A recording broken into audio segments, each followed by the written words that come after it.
Hey Warriors, AC here. Welcome to a new episode of Warrior Talks. So this is the podcast where we talk about everything and anything in a very powerful way. So today I'm here with Jamal Henry. He's a former football player, an author, an entrepreneur. Jamal, how you doing, man? I am doing great. Thank you so much for having me on your show, man. This is such a great opportunity. I'm looking forward to having our talk. But again, I am doing great. How are you doing? Oh, I'm doing amazing. So the setup, it's always harder with the podcast, but we got it nailed down. Now we have more cameras, so the podcast will look amazing. And I'm hyped for our conversation. Yeah, same here, man. Same here. So let's start with your athletic background. So I said that you used to play football, but I'd like to know how did you get introduced to football? How did it all started? So football, I was back in 1998. That makes me sound so old. 1998. I wasn't born yet in 1998. Wow, thanks, bro. My dad, actually, my little brother came home from school with a football pamphlet to play for the city team, and my dad signed us up. And to be honest, my first year, I had no idea what I was doing. I actually started, for those of you who know football, I actually started as an offensive lineman, which today, like, if you're an offensive lineman, you're like 300 pounds and more. You can move. Anyways. That's like the O-line, like the first line. Exactly, people? the O-line, yeah. Okay. So I was one of those. Okay, well. So they would put, if you're young and you start and you don't know what you're doing, they put you here and they say, block that guy. And straightforward. That's how I started, and my brother was beside me. So that's how I was introduced to football. It was in LaSalle in Montreal. Okay. A bit of like the west side of LaSalle. And to be honest, playing football for that organization, best time of my life. We had two of the greatest owners of the team, Mr. Keith Ewenson, who passed away during my career as a Warrior, but Ann Ewenson, his wife, is she's still with us, and to be honest, two of the greatest spirits because they take care of their community, of the youth. So they really helped me as a kid. My dad was always there. In terms of the football side, the teams that I had, the brotherhood that was developed all through the years. I mean, I still talk to like at least half of the guys that I played with because we were always together. And how old were you back then? So I was 8, and then from then all the way to 1998 to 2006, there are around 10 to 12 guys that I was with the whole entire time. Wow. Yeah. So that, I mean, like. You stick together, even if you don't like someone. After like, what is it? So it's 8 years, you become brothers. Right. Wow, I like to hear that because a lot of teams, because I used to play hockey when I was young. Yep. And it was always like kind of like the same guys in like the teams I was playing with. Yep. But we never got like brotherhood level, Oh, for real? Well, maybe it was me. Some of them, like, they were pretty close, but yeah. I remember just going to hockey, doing the practice nice, or going to a match. We would play well together, and then everyone went back to their own thing. Oh, wow, okay. But hearing that from your perspective, at such a young age, that's something cool. And you still talk to some of those guys, you said? Oh yeah. Actually, nice. I mean, most of them were invited to my wedding.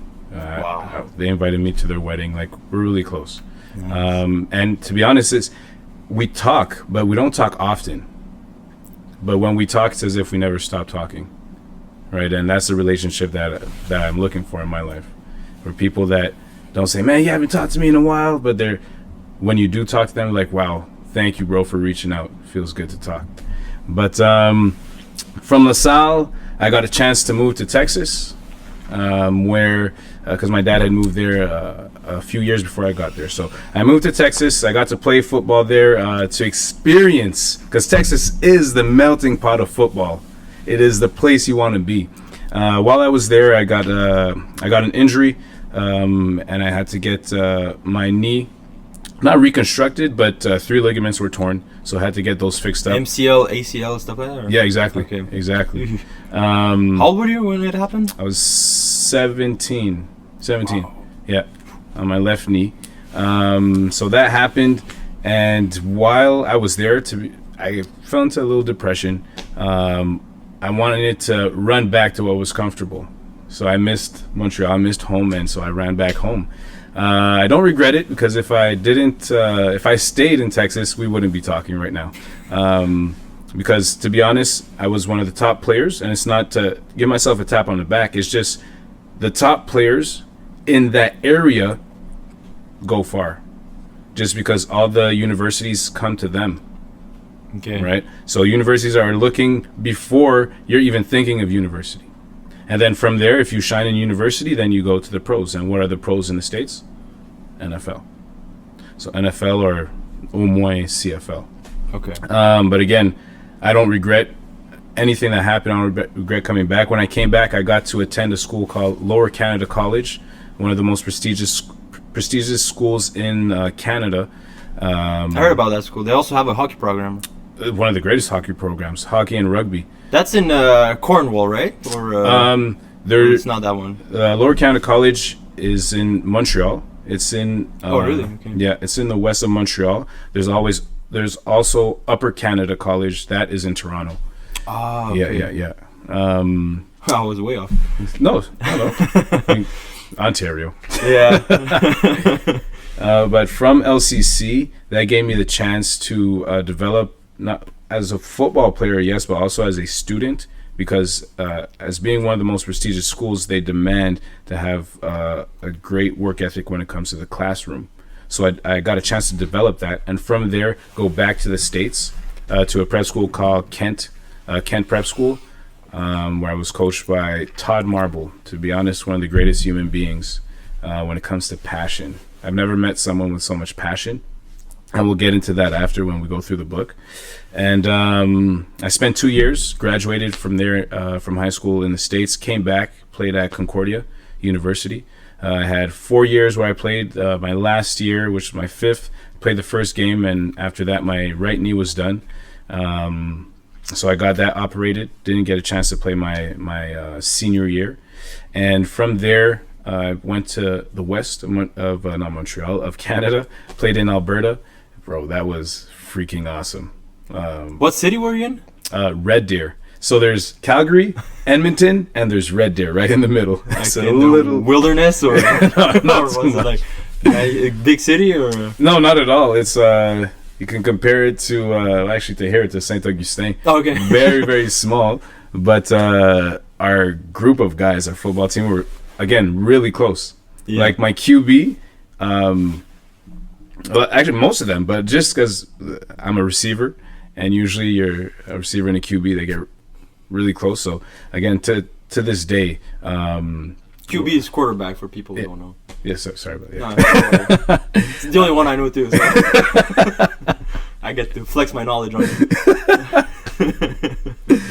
it. We still talk, and we're still really close. And then from there, I did a few camps. I still wanted to get to be a pro, and we'll talk about this later. But I wanted to be a pro, not necessarily for like being in front of a lot of people. I wanted to be a pro for what it would bring to other people. So I wanted to change other lives, and I thought that was my stage that I would be doing it on. You felt like that was the way you were meant to do it. Exactly. Okay. Exactly.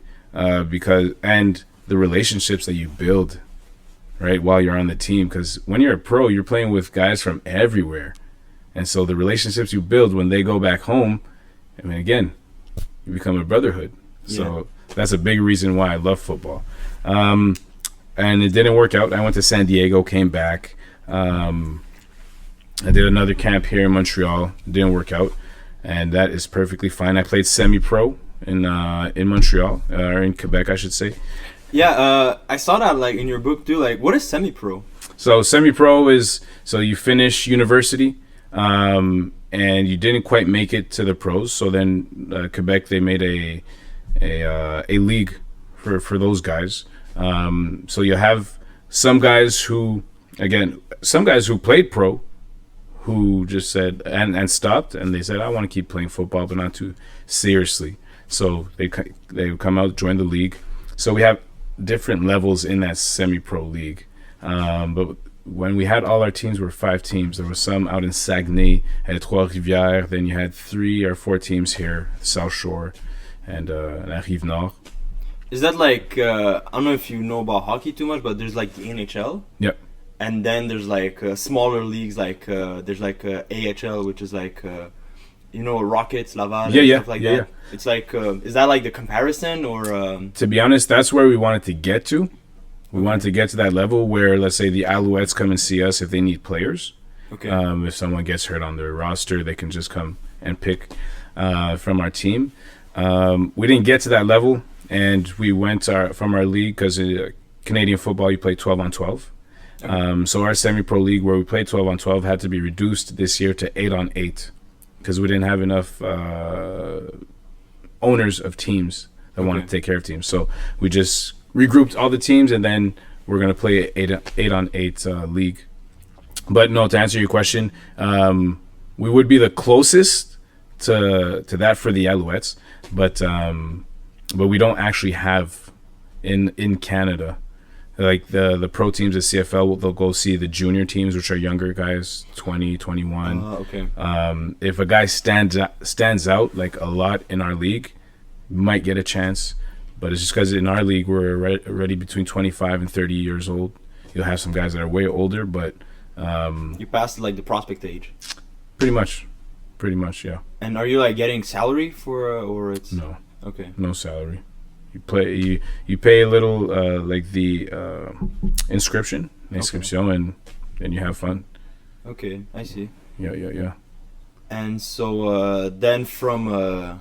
that was the Bulldogs, right? Yeah, exactly. The Bulldogs, yeah. Saw it in the book. So from that, here we have a guest here. By the way, I didn't mention, here it's not our usual setup. As you can see, we're at Le Pure Nutrition, which is Jamal's shop here for smoothies, for teas, we'll get into that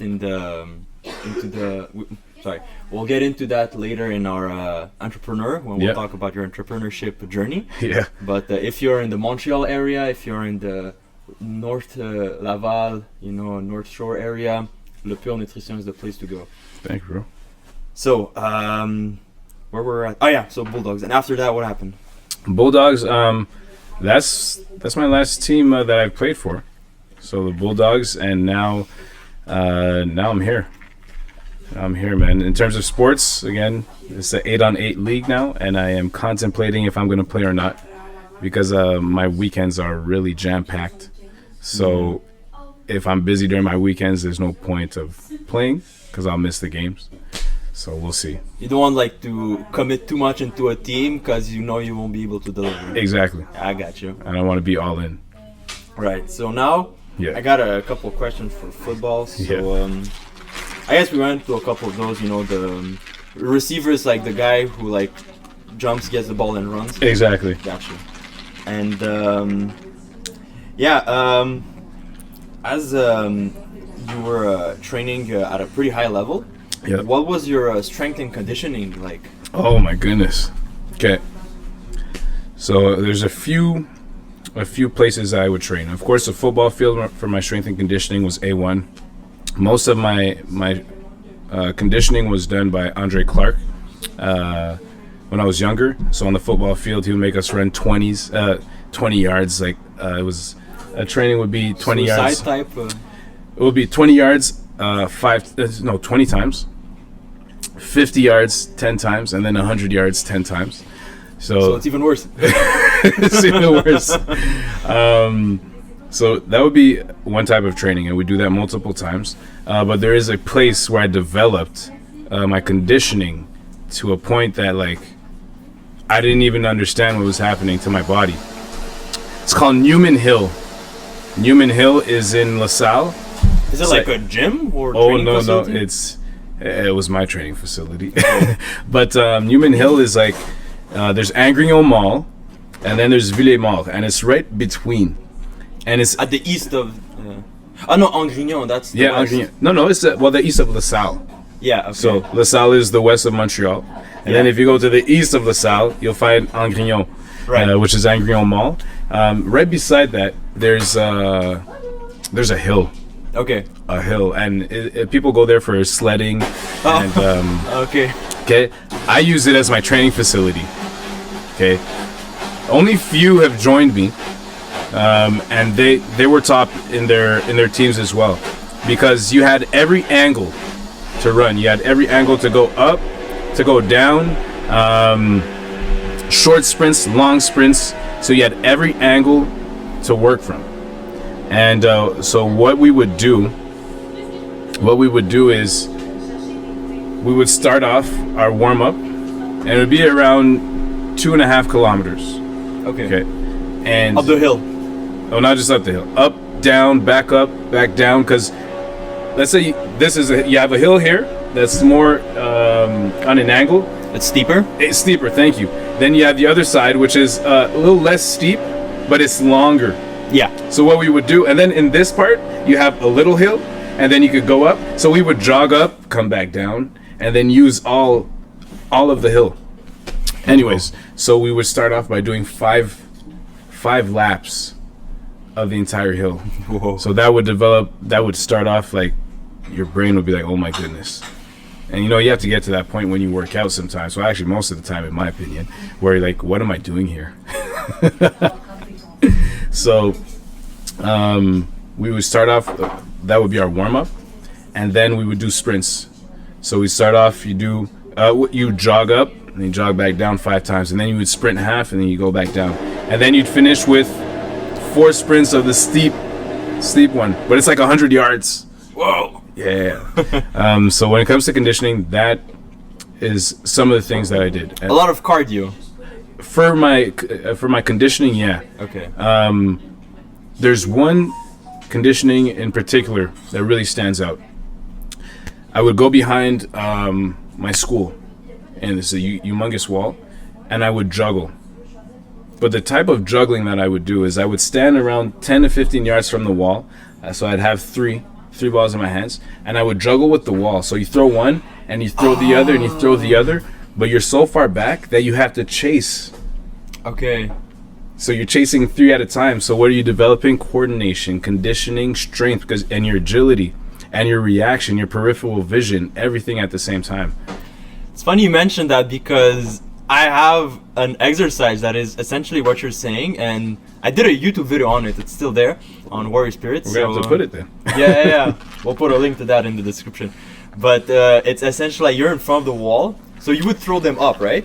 Oh yeah, exactly. Because I would throw them like straight. Yeah. And I didn't have to run too much because it was more for like coordination reflexes. But Yeah. I have 3 balls, right? So Yeah. I throw one, then I throw the other, then I throw the last one. Yeah. So and then I catch them.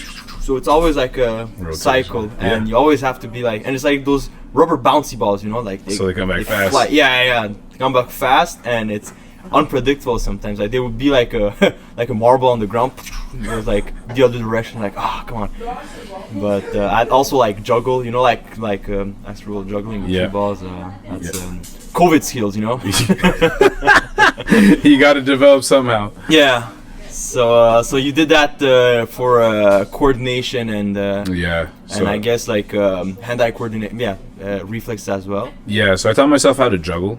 So I had no idea how to juggle, so I just started with 1 ball, then 2, and then switching, and then going for 3, and I got to 4. So that's like conditioning, coordination. But I'm the type of person that in a workout, again, if I'm not asking myself why am I here, it's not really a workout. Because here's a great example. One of my friends was doing kind of the same workout I was, and he was doing it a different kind of way, in the sense his tempo was slower, more under control, and he told me, and he didn't seem like he was suffering too much. And he said, Jay, the way I'm doing it, I will get the same results on my body as you. And I thought to myself, wow, that's so true.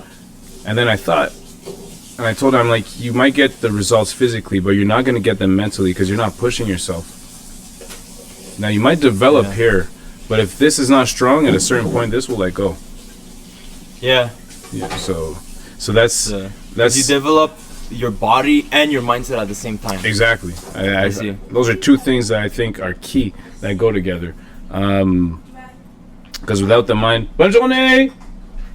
Merci. Dis allô à maman pour moi, s'il vous plaît. Talking with the clients here. Yeah. Active setting. You got to. Yeah. But it's so, I think we neglect as a society to go look at our actions and how can I develop the mental aspect of it to be able to push through obstacles and problems, or let's just call them situations, Right. and learn from them. And I believe, like when we do our boot camps, so you've been at boot camps, right? Right. We ask people to give their 110%, not my 110%, but theirs, because at the end of the day, you're with yourself at all times.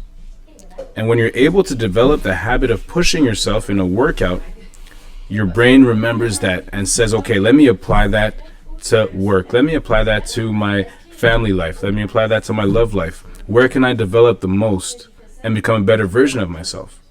And again, my opinion, but I feel like that's such a great way to live because you become a better person. And as you do that, you affect the people around you. It Right. becomes infectious. Like they're like, okay, you're different. What are you doing? I want some of that. So yeah. I like your view because, like you said, it's about you at the end of the day. Because if I compare myself to you, you might have been training much longer than I have, so we're not at the same starting point. So I might hurt myself by comparing myself to you. So I'm like, oh man, this guy's like much better than me. I'm nothing. So I'm already starting on a downfall. But you might have been doing this longer than I have, or you have better genetics or whatever. So there's no reason to like compare myself to you because I cannot control that. What I can control is myself. So Exactly. I like that mindset. But I want to bring up another point of view Yeah. to what you said earlier about the training. Yeah. There's a guy, Firaz Zahabi. He's George St. Pierre's coach. Okay. And there's another guy, Pavel. I forgot his last name, but Pavel something. And they were talking about a way of training that when you train, you don't go 100%. Okay. And you go like 60 maybe. So let's say let's take pull-ups, right? Yeah. Let's say that your max pull-up max pull-up amount of reps. Sorry. It's all right. So the max amount of pull-ups you can do, let's say it's 10. After 10, you're dead. So that's your max. So you want to go 60. So instead of doing 10, you go for 5. Yeah. You go 5 pull-ups. And you go 60%, but you go every day. Instead of going 100%, pushing yourself too hard, but only like 3 times a week. So what they say is that you don't feel sore, so you can train every day, and you get more hours of training. So Firas was using the comparison for let's say wrestlers. They were comparing like American wrestlers with Russian wrestlers. So American wrestlers, they would go like all in, All out, yeah. but you cannot do that every day, right? Because you're sore, right? But the Russian wrestlers were doing like 60%, but they were doing every day. So at the end of the week, they would have more hours of training. Yep. And if we take the pull-up example, let's say like you do 10 twice a week, but I do 5 every day. Yeah. I have more pull-ups than you. That's true. So there's that too. Yep. That I like, but at the same time, I feel like sometimes, especially like you are a competing athlete, so you have to go 100% sometimes. You cannot just like go light. Yeah. But at the same time, what I like about the mindset, like even if it's 60%, you go like all in that 60%. Yeah, exactly. You don't half-ass it. No, exactly. That's exactly it, and it is such a great way. I like the way they build it up because it builds consistency, right? That's the key. Because you're 60%, and like you said, even if it's 6 out of 10 reps, you bust your ass for that 6 reps. Yeah. And the thing, I think people hear me say, go 110, give your everything. Sometimes giving your everything is one day you go all out, and the next day giving your everything is doing a yoga session. Right. Or having or doing a breathing session. Giving your 110%, in my opinion, is being the best version of yourself. And if sometimes that's just sitting down and taking a breather, then you do that. But as long as it's bringing you forward and not breaking you down. Sometimes we have to be broke down, I gotta admit it, so we could build up stronger. So yeah, I mean, I love the notion of consistent action, 60% but give everything you got for that 60%. And there's another notion that I love. So as I was training, I would always finish my last reps with a certain motivational speech. Okay. So I would finish harder, stronger, faster, no matter what the weight was. Wow. I do that when I'm by myself. So now, and that's when I was in my football career, and really pushing myself. But now what happens when I train and I have to push myself, hello love, and I have to push myself, as soon as I hear that motivational speech, my body reacts, my mind reacts by itself and pushes my body. So there's no more thinking. No, huh?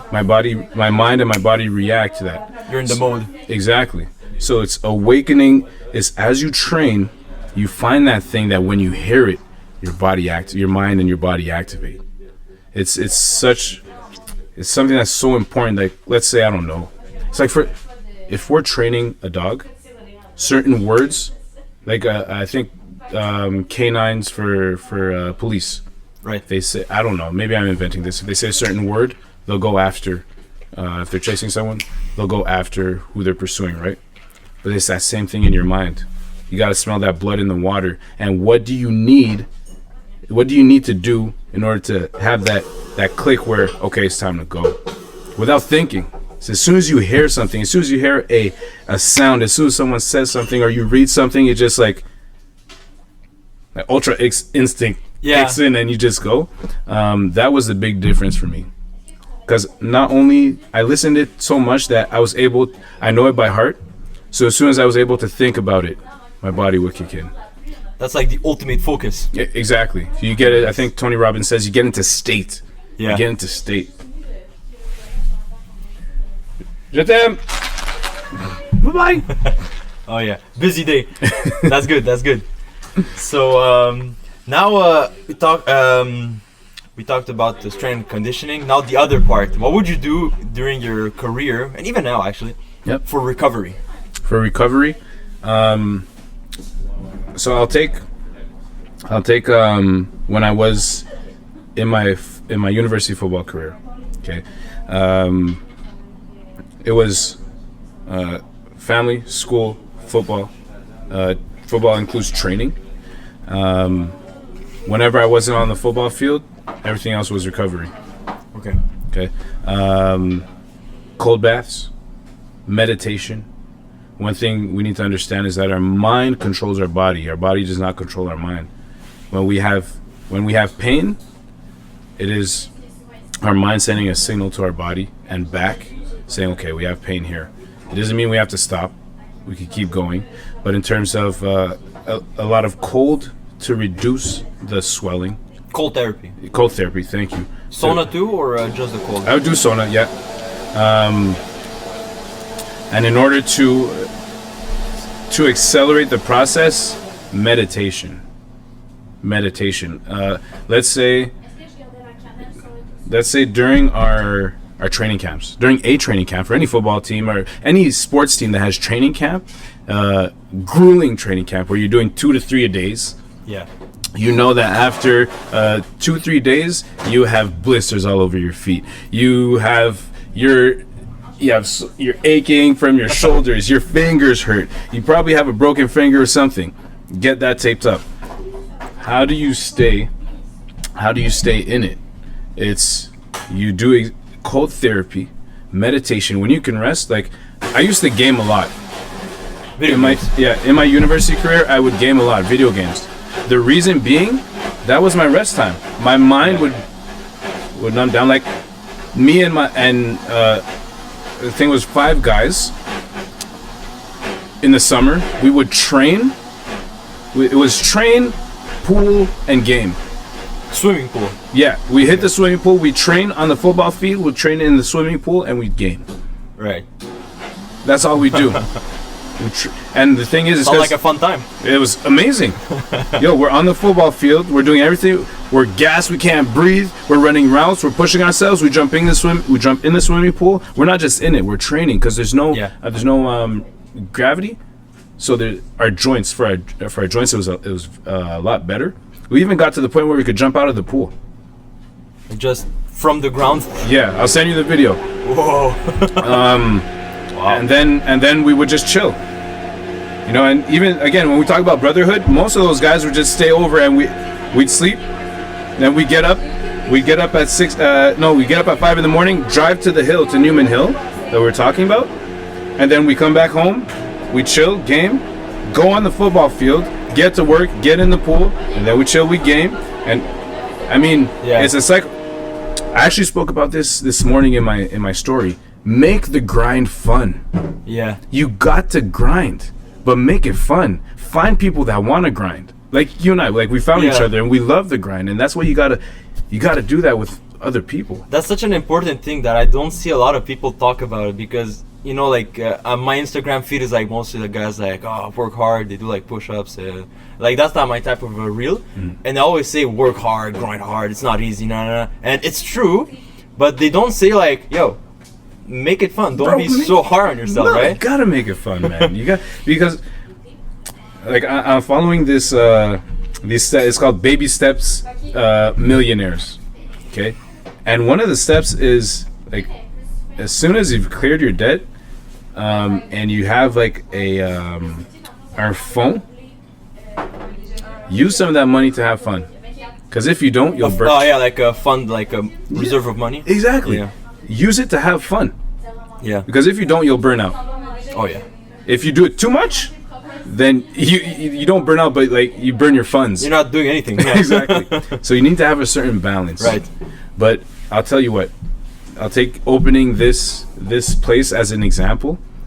When you talk about being in the grind, when we opened a Pearl Nutrition, I was working a night shift. I would finish my night shift. I would come and sleep here for a few hours. I would wake up, and then the team would get here, and we're building the bar, setting the floor, everything. I would go home, sleep a few hours, then I'd go back to my night shift.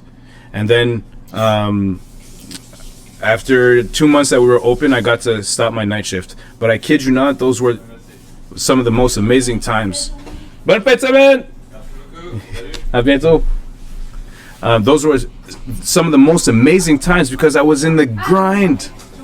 If some people understood what the grind feels like, if they would just take one step out of that comfort zone that they're in and be in the grind, especially with a team, I won't even say behind me, that are with you, like, it's something to lead. But when you're able to lead with with your team locked in your arms, bro, I kid you, j'ai quasiment des larmes dans les yeux. Like, there's such a feeling of gratitude for life, because now we're sitting in the pure, but before there was nothing. There was no white walls, there was no flooring, there was no, I mean, the lighting was there. Yeah. But just to say, like, when you get to that point, it's freaking amazing. Yeah. And another thing, like you said, you know, you were sleeping here as it was built, working the night shift. You're like not rock bottom, but you know, you weren't like, because there's a saying that you're not gonna improve as much when you're like sleeping in silk pajamas, you know, in like that comfortable bed. Exactly. Not gonna like get out of that and go back in the gutter, right? Exactly. So that when you're like in the most uncomfortable situation, that's how like you improve the best. Yeah. And like you said, when you have good people on your side who are in the same grind with the same mindset as you, bro, that's like 10x improvements.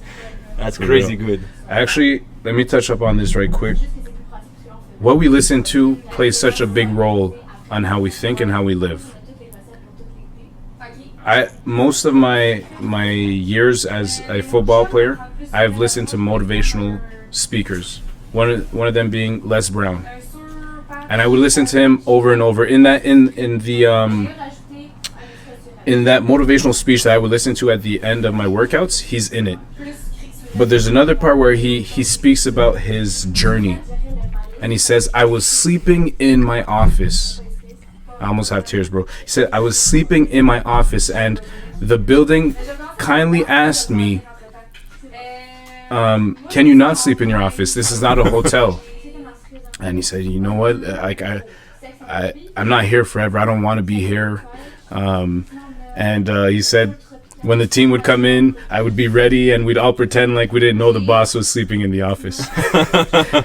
But bro, before opening here, we opened in Givry, and there, which is in Saint-Eustache. The same thing. I was sleeping in Le Givre before my shift. And it's only after where I realized I listened to Les Brown so much I started doing what he was doing. Yeah. And Les Brown, if I'm correct, is now a millionaire. And that's what I mean, is listen to things so much that you become what you listen to. Yeah. Right? Because if sometimes I listen to the radio and it's some of the saddest stuff in the world, man. Like, oh yeah, like the news. Music. Yeah. And then I look at society. I'm like, well, society's everything that people are listening to. Right. And then you have some people that separate themselves from society and listen to motivational podcasts, that listen to that read books like David Goggins, and then society looks at them as like, man, they're so different. They're so this. It's not that they're different. They just made different choices. Right. And it might seem extreme, but it's another way of life. And when you look into their eyes, you see fire. You see that drive. You see that want. And that's because they've stopped listening to things that just like because of someone else. Like you see heartbreaking songs because of you and other blaming and victim mentality. And that's just one aspect. But if you going out, spending all my money, no, they stop listening to that and they start listening to, here's how you can build wealth. Here's how you can change lives. Here's how you can become a better person. And they keep replaying it and replaying it and replaying it until they're the person that are saying that and people are listening to them. Yeah. And that makes the biggest change in the world. Because when you dream what you're listening to. Oh, yeah. And when you wake up, you live it and your dream becomes reality. People, yeah. Oh, yeah. No, I feel you. And, you said you listen to people, you read other people's stuff, but now you wrote a book. So now you are one of those guys. Yeah. So let's jump right into that. So the book here, there's the English version. It's Spirit of a Champion. Yeah. French version, L'Esprit d'un Champion. And right off the bat, I want to say that it's pretty impressive because you wrote like both languages. Yeah. You didn't have someone translate it. You wrote both, right? Yeah, well, I had two people help me. Okay. So we're two. At the end of the book, we'll be able to look. Ariane Sancartier and Camille Cloutier. Two people who I'm really close with. So yeah, they helped me translate it. Awesome. Because you wrote it in English first? Exactly. Okay. Exactly. And how long, what was your process, writing process? You get your from the start, Oh my goodness, I'd have to show you the bag. I actually have an Herbalife bag in which I put all the drafts? The drafts, thank you.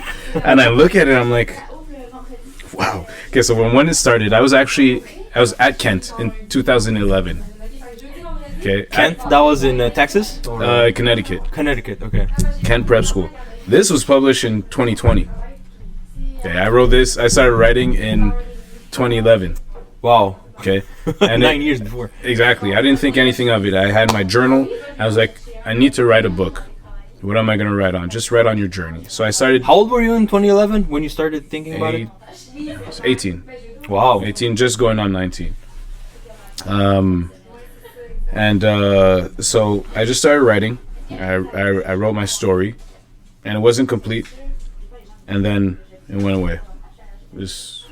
I lost the journal. Oh. So it was alright. So then you skip, then I have my university career, then I find myself in Alberta. I come back from Alberta, and I play football here, and then because of a life situation, I need to clear debt.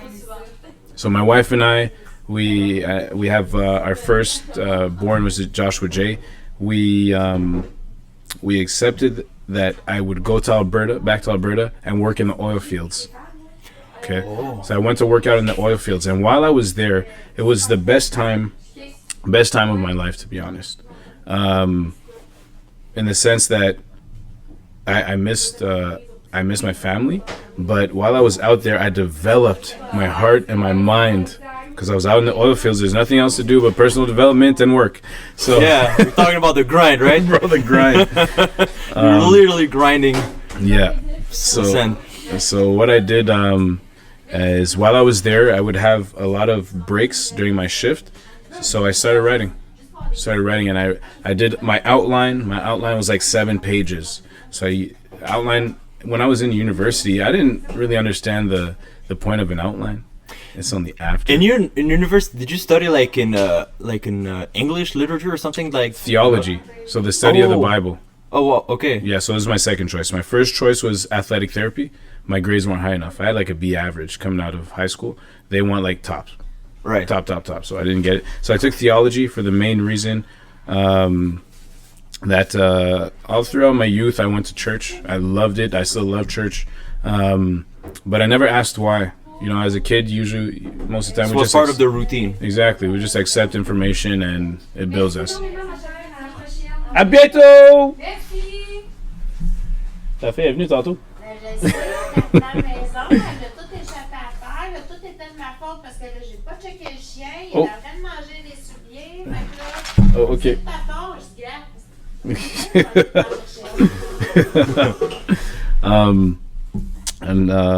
where was I?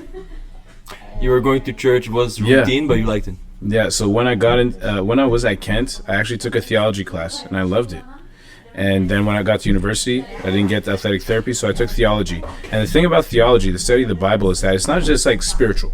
You have some classes that are about the spiritual aspect, some classes that are about geography, some about history, some about the characters in the Bible, how it's constructed. See, the Bible, we look at it as a book. It's actually a library of books and documents.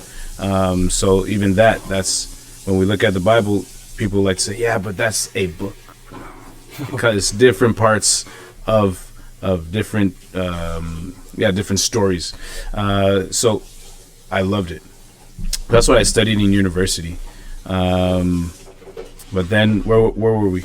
We were talking about oh my goodness, just to come back to what we were talking about. Writing, you had like 7-page outlines. Yeah, so I had my outline, and so that was the basis. And when I came back home, and we cleared debt, it was amazing. For anyone, guys, side note, for anyone who is single, go out in the oil fields, make a ton of money, invest, you'll be a millionaire within 5 years. And so from there I came back, and I started writing a bit more and a bit more and a bit more, and then I had like a rough draft, and it was just rough draft after rough draft. And while I was at work, I worked for a robotics company, an automation and robotics company. While I was at work, I would be writing the book, I'm answering calls, writing the book, sending emails, writing the book, and I would print out. I'd print out, and hey, bro. The amount away all their paper. Bro, the amount of paper I used was not funny. So, and at a certain point, I need to show you the rough draft. Oh yeah. I printed out in like the form of a book, just to see it. Yeah. Like it wasn't close to being like this, but it was like a 6x4, not even a 5x3 paper, and then I put the little ring in the corner, so then I could read through it. But it gave me that sense of like accomplishment, like, bro, you're actually writing a book. There's something going on. Exactly. And so from there, just step by step, kept writing and writing. And my friend Ariane, I met her through what we call fit clubs. So what I do today is I help people with their nutrition. I help them develop the right living habits. So we have group workouts. During one of the group workouts, I met her, and I said, and she does a lot. Or in that day, she like school, work, being at fit club like 3 times a week. She did a lot, and I was like, "Do you want to help me write my book?" And she's like, yes, but I do a lot. I'm like, that's exactly why I want you to help me, because you know what the grind is. Yeah. So she helped me. She helped me write my English, and then helped me translate it to French. And then for the last parts of translating, Camille helped me a lot. But there was never a time where I was like, oh my goodness, this is too much. The whole time I was like, this is awesome. It wasn't a chore. Never.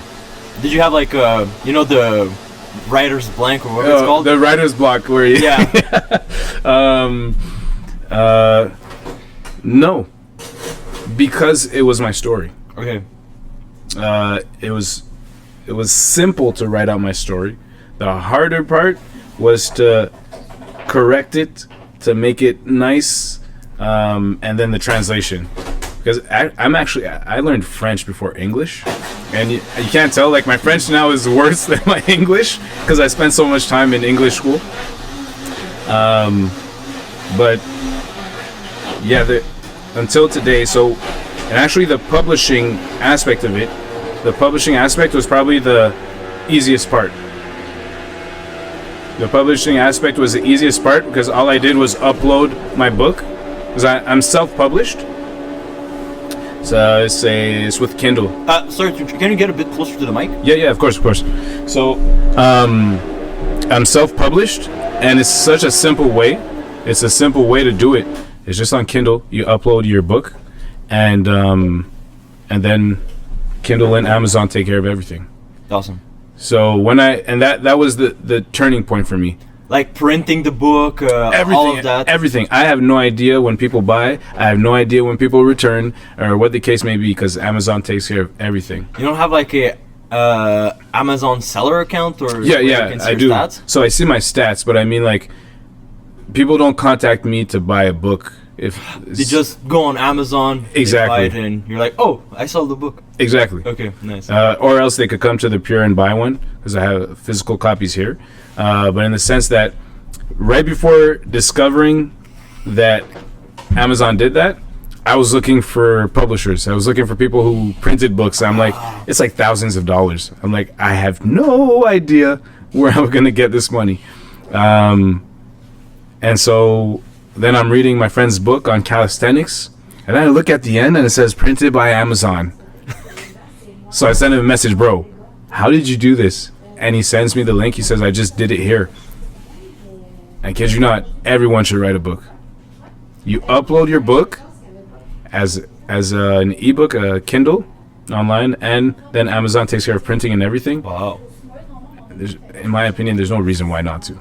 Are you thinking about doing, because yeah, like you said, I feel like the book publishing part is becoming decentralized, so you don't have to go through the publishers. Exactly. And then, because a thing that would happen then is your book is okay, but there's some like more controversial books, let's say, they would go to publishers, and the publisher would be like, that's great, but look, this, take it out, right? So now you have more freedom Exactly. with this in Amazon. And what I wanted to ask is, do you plan on doing an audiobook too, like audio version of this? I have started. I need really? to finish it. Okay. Yeah, to be honest, it's not very hard. I need to sit down for a half a day and read my book out loud. That's all it takes. And I have the time. Nice. I just haven't done it. So, but yes, it's planned. But yeah, I just have to do it. Cool. And now let's get into the book. We won't like go into too many details to spoil it and everything, but there's a couple of things that I'm actually curious, and I want to ask you. So in the book, Jim Washington, right? He's a pretty important figure in your book. Yeah. How did you meet him? Is it like an actual person, or it's a metaphor or something? Isn't that the question? I know, right? And to be honest, that's a question that I can't answer. Okay. I've had people come up to me. Actually, everyone who reads the book asks me that question, and I ask you the question: is he real? I feel like it's a metaphor, but all right, we'll keep the mystery then. For some people, he's real. For some people, he's a mystery. But until our first conference, so I want to do a conference for everyone who's read the book, and there I'll reveal if he's real or not. Wow. You know what you should do? Mystery, leave it. Leave it as okay. Yeah. It's up to you. Yeah, no, but it keeps the. It's nice. Yeah. Because now it got me even more curious. I'm like, oh man. I was expecting like, okay, so it's like a metaphor. It's a guy I met, or anything. But no, I like this. Okay, so I want to go in through some chapters because I took notes. I made my homework here. I got ready for this. But I actually like. By the way, another thing is I already told you this, but I really like how you write, because there's some authors, like they pass a good message, and they're like very renowned books, like Jordan Peterson. Like I like him. He's a very good guy. Yep. but his books, like for me, because I'm I'm not a academic type guy, That's alright, man. and sometimes like the words he used, it's a bit complicated and I get lost, and like I read stuff and then I'm like, what did I just read? Right? You have to go back, but I didn't have that with your book. The way you write is the way you speak, so Yeah. I find it very easy to follow. It's not that long, chapters are well structured, so it was a nice read. And To be honest, that was one of the points when I wrote it, because I put myself in people's shoes. Before I started reading, I hated reading. Like my mind would automatically tell me fall asleep. I would take the book, I would read a sentence, and you'd read at night, right? not even pro. No? Oh. I'd be studying at school and just like, it's boring. And then I was like, I don't want people to feel like that. And one of the main points is when people take a book, it's people who don't like reading, who are uncomfortable or not, who haven't started reading. What's the first thing you do? If you take a big book, you're like, oh my goodness. What a brick. Exactly. So I didn't want that feeling for people. So I said, I'm going to make it short and sweet. And so it's compact. It's 7 lessons. And you go through the lessons quick. And you get the information. And it was written, and with Ariane and Camille, we agreed that we would write it. So it's simple enough for an 8-year-old to read it, but deep enough for an adult to get the lessons. Well, let me just say that you succeeded very well. Thank you. And another thing, like right before I get into this, I don't know if it was intentional, but there's no like page numbers. No. And because that like it wasn't intentional. No, well, I mean, I actually, it's weird you talk about it. I remember putting the page numbers and just taking them out. Oh, I was like, no. I think it's better like that, because how I used to read, it's like, okay, I'm at page 260, I'll read 10 pages, whatever, and I'd like stop mid chapter, because I didn't really like to read. But now every time I read your book, I'd go like one lesson, I'd finish the lesson, I wouldn't stop like halfway. Wow, that's cool. So except like lesson 5 or 6, that was a long one. So it's lesson 4. I think that's very long. Yeah, it was one like was 20 pages, so I took Yeah. a break there. But anyway, so in chapter 1 there was something like, hold on, I really liked. Oh yeah, so you say here you must pick a direction, even if it's not the right one. At least like you take a direction. Yep. And in the book, I don't want to give it away, but in the book it was a direction that you took, but you didn't like do it on purpose. You were young, right? Yeah. But what I want to ask you is that, did you find right now, do you think you're on the right direction? Like you took a direction, do you feel like it's the right one? Yeah. I don't only feel, I know, because I wake up every morning grateful and happy. And when you're able to do that, in my opinion, that's the indication that you've chosen the right path. Now, in that right path, are there some decisions that I make that aren't right? Yeah. But again, I go all out, and what it does, it allows me to realize that decision is wrong faster than if, I'm sorry for my language, if I half-ass it. Right? It's Jim Rohn. Jim Rohn said, go with everything you got. There's one of two things that will happen. Either it's the right way and you have a lot of success, or it's the wrong way and you figure it out faster. And you don't spend 25 years and then turn around and say, I've wasted my life doing something I don't even love. Right. So that's the main message of pick a direction and go. It's like, we do need to plan. Planning is very, we need to think, we need to plan, but don't spend too much time in the planning. Lay down your options and then go. Blitz it. Go, go, go, go, go. You'll fall on the right path eventually.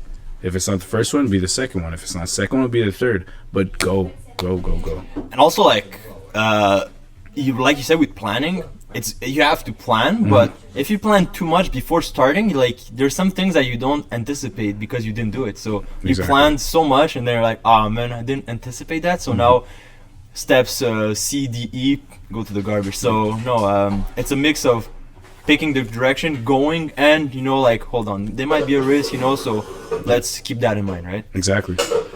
And there was something else in chapter 2. Yeah. I feel like I'm at school here. I took notes. I love it, man. Highlighted. Wow. Oh yeah, I never did that for books at school, but this one I went all in. Bro. So another thing, like you said, that was very cool. Like when you had your accident, Yeah, you're like, I'm not dead, so that means I'm supposed to be. you're supposed to be here. Like, how did that accident? Like, did you still have scars or anything from that, or because you Bro. got hit by a car? Like, Yeah, not like- I got hit by a car, and again, I had pretty much nothing. Well, I mean, nothing visible. I Yeah. don't know. Today I like It to helped you.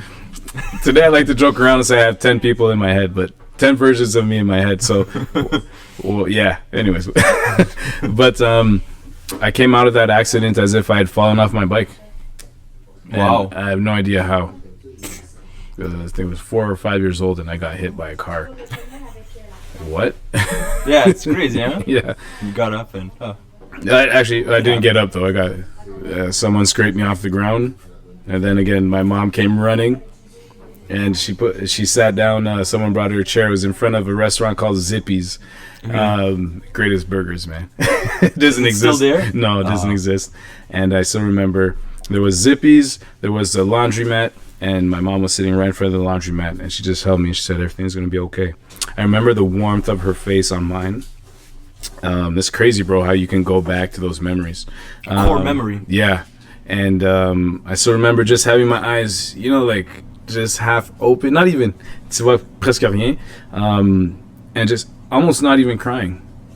Just like, and just being so relaxed by her heartbeat. Wow. And I don't know if it's true, man. I just saw something like our hearts are magnetic fields. And if we listen to that notion, what happens when your heart is close to another heart, especially a heart that loves you, your magnetic you attract that, right? Right. So I have no idea if it's true, but all I know is that when I was close to my mom, it's like my body just relaxed. We went in the ambulance, went to the hospital, and came back home, and yeah, it was 4. Wow. yeah. It was a crazy event. I had a pretty, not similar, but I had an accident around that age too. We went to, when I was young, we went to Cap Saint-Jacques. Yeah, where's that? It's at the west of Montreal, Okay. so near after Pierrefonds, after that. It's really at the west of the island. And there's a beach there. And I was young, I played in the sand. But what you can do there, you can go and do barbecues too. So there were some people that they did something that wasn't very nice. I don't know who those people are, but they took their when you do a fire, the la braise. I don't know how you say it. I forgot how you say it in English, but Oh my goodness. the thing that stays hot, the charcoal, or it stays hot, even after the fire is done. Yeah. It stays cold, stays very hot for a while. And they took it and they put it in the sand and they covered it in the sand and Wow. they left, right?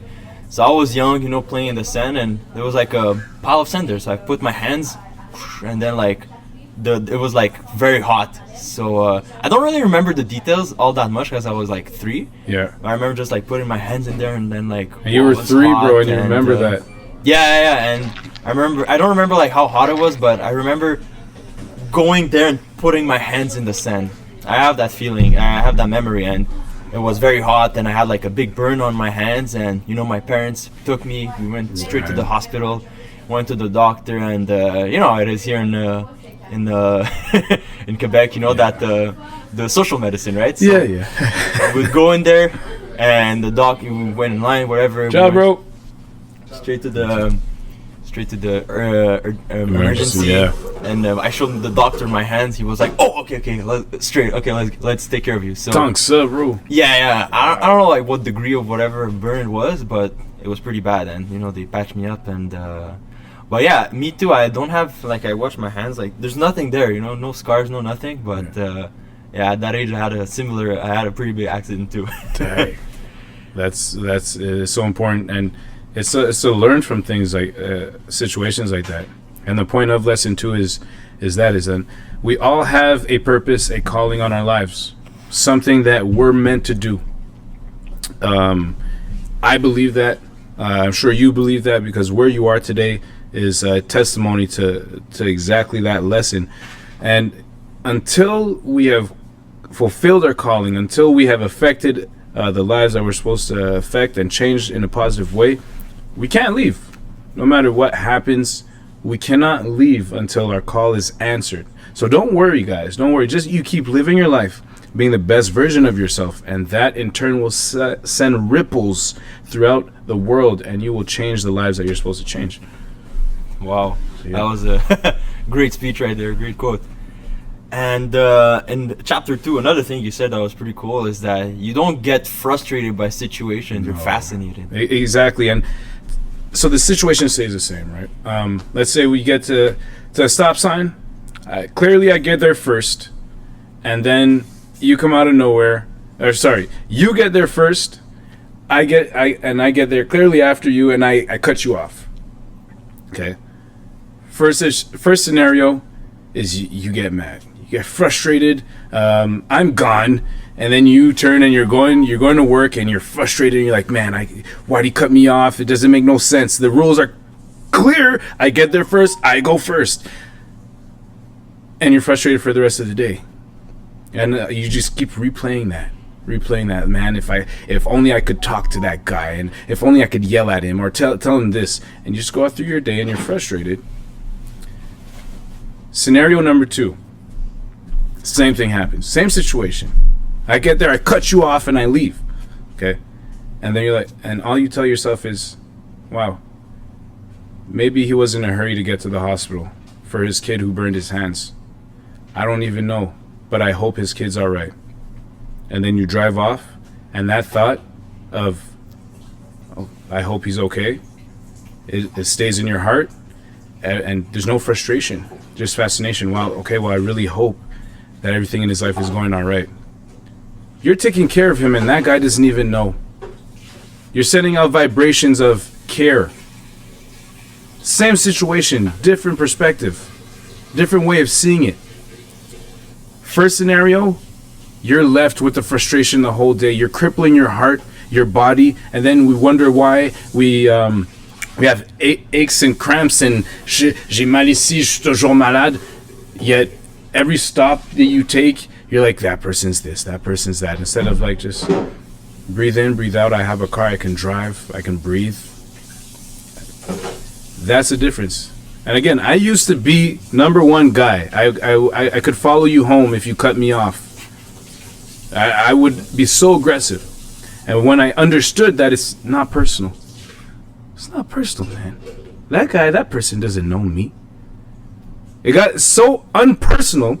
This is funny. I've hardly told this. I got to a stop sign once. And you know on the ground, there's les lignes assurées. There's the lines where you're not supposed to stop. Right. Right? Because let's say trucks are coming. They're going to use that. There's a person in front of me who stops right on them. And so I left space so they could back up. And so I give her a wave to back up because there's a truck coming. And she backs up, and she backs up into me. Oh. And it's nothing bad. And actually, she had just cut me off. She had just cut me off. That's the funny part. She had just cut me off. I'm here. She has the audacity to rearrange it. So she just cut me off. I'm not kidding. She just cut me off. I was like, okay. And then we get to the stop sign, and I tell her to back up, and she backs up into me. And so I'm like, okay. She gets out of the car, and it was just, I just did this. We didn't talk. I just said, go. Just get back in your car and go. Was there any damage to your car? No damage. Okay. No damage. It wasn't aggressive, nothing. I just, fais juste t'en aller. Because I clearly saw, it's not to be mean, she shouldn't be on the road. Because when she cut me off, it wasn't personal. She just didn't see.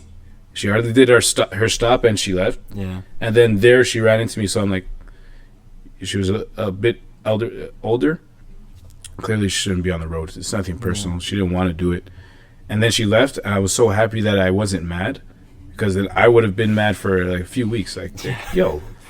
But that old woman driving, right? Well, I'm kidding. No. But in the sense, like, it happens a lot. So no. But it's to accept the notion that it's not personal, man. Yeah. Like, we don't know the person. The person doesn't know us, and it's the story that we tell ourselves that counts the most. Yeah. And this part, like, where everything you've just said, it's so deep because I just had I had this revelation like recent because I was that guy too. You know, you'd cut me off and I'd go like speed change lane, Yeah. drop a gear, go fast, cut you like right off there, slow. You know, slow down. Like, oh yeah, you made this to me. Now I'll double it, Exactly. double down. But like you said, it's not personal, and even if it is, like, why I cannot control the other person, so why should I bother with my energy, put my stress, you know, all, and you, like you said, it shows on your body, right? Yeah. A lot of people who are stressed, you know, sometimes like they have white hair coming, like it shows, and it just puts like extra mileage on your body that you don't need. Exactly. And another thing you said, like, that was so powerful, is that you don't know what the other person is feeling. So putting yourself in their shoes and saying like their baby might be you know, like their kid might be injured or whatever, Yeah. they're rushing to the hospital, you don't know. And You don't know. if like that's not true, they just cut you off, you know, Yeah, to yeah. go there, it's whatever, nothing happened, you know, I'm still here. Mhm. Whatever, he just passed me, you know, I controlled myself, I didn't put myself in danger, he passed, nothing happened, it's okay. Exactly. And so that's like the worst. Okay, what am I? But if like that person actually rushed to the hospital, well, I helped them. So Exactly. you know, the worst case is nothing bad, and the best case, you save lives. Exactly. So you know, that mindset is so crucial, and it helps you like keep yourself controlled, because hate is an emotion that often clouds your judgment. Well, not often, it clouds Yeah, your exactly, judgment pretty much exactly. every time. So Mhm. limiting that and putting it into something else in a good and positive way is so important. So that's why, like, when I read it in the chapter, because I had that I didn't really like read about it or hear people talk about it, I just like kind of figured it out on my own. Yep. And then when I saw you write it, and there I was like, whoa, he came to the same conclusion. Okay, that stuck with me. So then there was another like powerful part in chapter 6. Let me just check it out real quick. You talk here about I forgot. Okay, anyway, I forgot where it was exactly in the chapter, but do you have any? I forgot how the line was, but what I wanted to ask you about it was: do you have any regrets in life? Like, No. I don't. Because with time I've learned to see everything as a situation. I've learned to see everything as a situation and not a problem. So every situation I've been in has brought me to this place sitting here talking to you today. Has brought me to the person I am. Has brought me my wife, my kids. So no regrets. No hesitation when I say no regrets. And I am not perfect. I have done many things that I'm not proud of. But I wouldn't change it. I wouldn't change it because, again, I have learned from those situations. And they have built me to be like who I am today. Yeah. yeah, I like that, because I like what you said, because often when people think about regrets, they think about the optimal outcome. So what I mean is, let's say you did something and you're like, I regret doing that because if I didn't, I might have had this positive thing. Yeah. That's like best case scenario. But what if you didn't do that thing and you actually like did it the way you want it now? Yeah. It might have like been even worse, because True. you know, you see, like, you've been, because in the past when you were on the timeline there, you don't know what the future is like. That's So true. you can't really know. It's like I don't know. Anyway, but now my point is that if you love your life, you know, you have a great life, as you said. Maybe if you didn't do something in there, or maybe you know, if you changed something in the past, Yeah. do it as you like, maybe the future will be crappier. So Exactly. again, like, people often see regrets in the positive outcome. So if I would have done this, I would be a millionaire by now. yeah, well, how you know? So like, you know, with stocks, right? Yeah. If I would have invested, Yeah. Would you have? But if you go back then, how would you know? right? Exactly. How can you know? Or That's like true. people that gamble, you know, they go like, if I didn't gamble here, I could have. Yeah, but you know, how can you know on the moment? So Exactly. you like follow your instinct. Again, you plan. You know, you manage the risk a bit. Yeah. You're not just like jumping into something, but you don't need to like hurt. Again, you don't really like to need to dwell on something you cannot change or control. Exactly. Because it'll rot you. Like we talked about with when someone cuts you off or whatever. Yep. It's like a lot of that was said by Marcus Aurelius in that book Meditation. Yep. I have not done yet. I Yeah, need to finish that up. yeah, that's another tough book at times, but you know the lessons there, because we're still humans, right? I don't think the human psychology changed too much. No, not from back then to today. No. Yeah, even if it was like more than 2,000 years ago, Yeah. it's still like relevant, right? So no regrets. I like that No. because you know I'm on the same lane as you. Exactly. And now I want to move on to your entrepreneurship life. Yeah. So I know you are a member of Herbalife. Exactly. So how did you get introduced to Herbalife? So Herbalife, I actually signed up when I was in my university career, 9 years at 2012. I didn't do much. With it. It's more when I came back from Alberta that I started taking it seriously, so it's one of the tools. So my passion, my dream is to help people be the best version of themselves. Herbalife is one of those tools that I use because it's simple when it comes to helping people with their nutrition, living a healthy, active lifestyle. So I got started a long time ago. Only started taking it seriously about 5 years ago, and a year and a half ago, I've started doing Herbalife full time. So I have my nutrition club. I do fit camps. I do online challenges. I have my team with me almost everywhere I go. So it's in that sense that I realized it's a tool that's allowing me to live my passion every day. And that's why I have gratitude every morning I wake up. So yeah, that's how I got started. Yeah. And was it like a friend who introduced it to you? Or? Yeah, it was a friend who introduced. He said, "Hey Jay, you're athletic. You would do great in the business. Why don't you come through?" And I went through. I did a fit camp. It was fun. I signed up, and it stopped there. I didn't do anything with the business. And yeah, he stopped doing the business.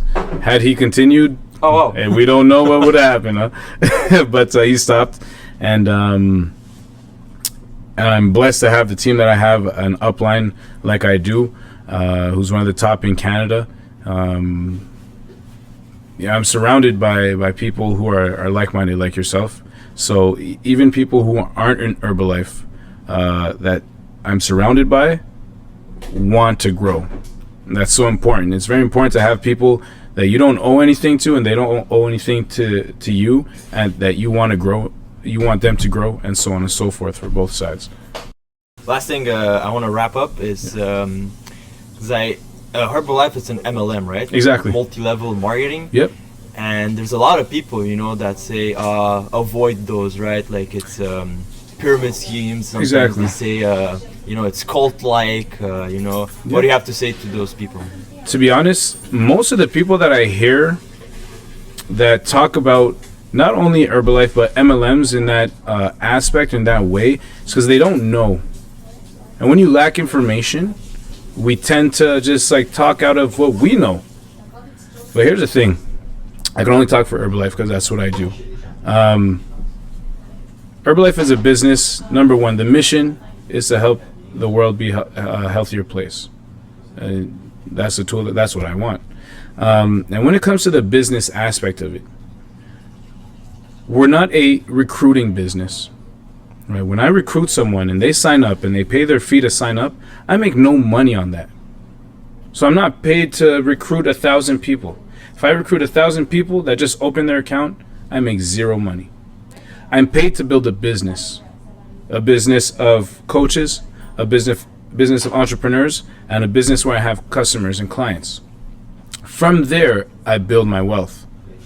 And when it comes to the pyramid aspect, okay, in an MLM that's a pyramid scheme, when you sign someone up, that person will never be able to pass over you. In Herbalife, again, I can only talk for Herbalife, if I sign you up and you work harder than me, you can surpass me. And then the second aspect is you don't need a team to make money. You can sign up and start making money for yourself. You don't need me, you don't need people beside you. Those are two aspects of when people talk about, oh, it's a pyramid scheme or an MLM is a pyramid scheme. It's not really. And if we look, and it's not to compare again, if we look at a regular time job, okay, I work at Starbucks. I have a manager who has a supervisor who has a boss and over that you have the owner. Will I ever be able to pass the owner? Not really. Not really. Well, in an MLM or in Herbalife, you have that chance. If I work harder than my owner, the owner's been sitting on his ass, I get to pass him. Just by my work ethic. And that's the thing, is that a lot of people, and I've seen on social, I don't scroll a lot, but I hear from other people, they tell me, oh, did you see, Jay, there was this video, they were talking about Herbalife and whatnot.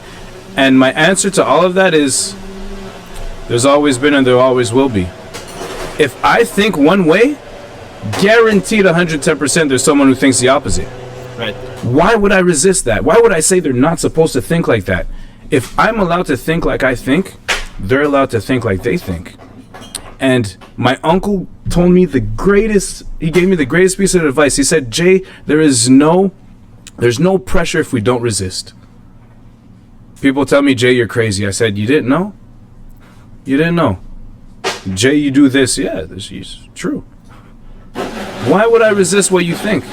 Can I control it? I can't control what you think. Right. I can control how I react.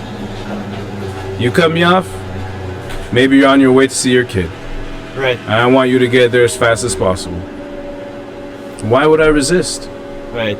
So to everyone who has a negative notion, and maybe they've gotten bad information from someone, just go get informed. Ask someone who's in the business. Say, hey, I want to know, here's what I think of Herbalife. Here's what I've been told. Is this true? Come and sit down with me. We'll go through. I don't want to convince you. I want to show you what I do. And to be honest, most people who come and sit down, who pass at the bar, now are part of the team.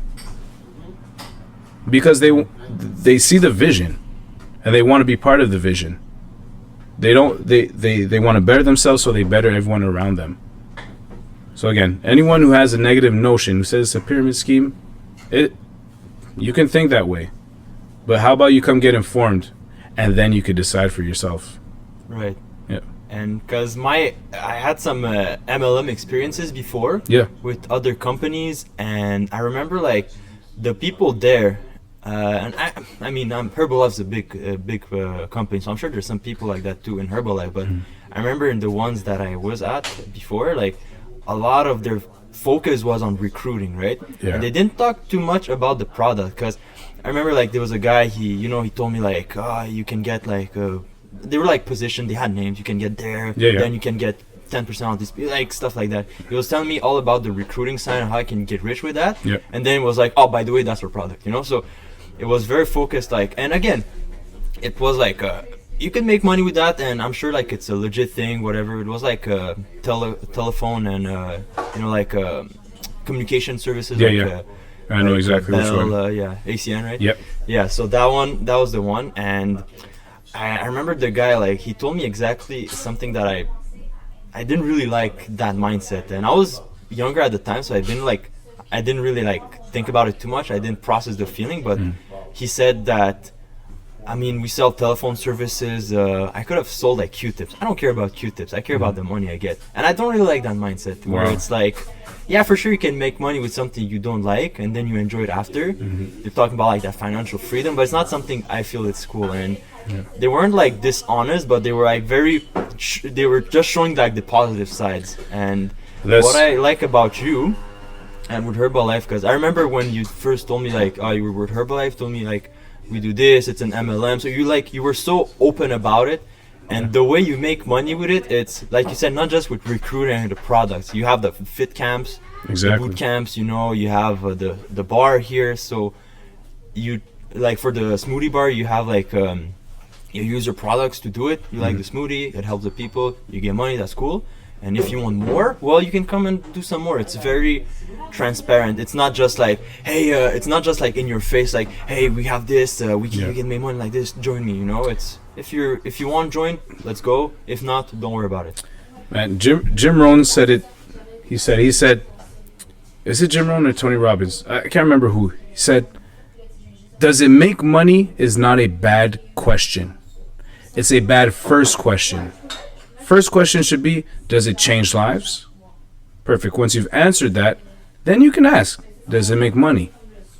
But again, in my opinion, if what you're doing does not affect people's lives in a positive way, if your vision is not to better the world, what can you bring to the marketplace? What can you give? Our team is called the Go Givers. What can you give that will better other people's lives? And then you can ask, does it make money? Right. Because we need to live. We need to do a lot more than live. We need to have fun. Make the grind fun. Right. And when you make the grind fun, it's so funny. Like living your passion, you could do every day for free. And when it's kind of weird because when you understand that and you live your passion, you make more money.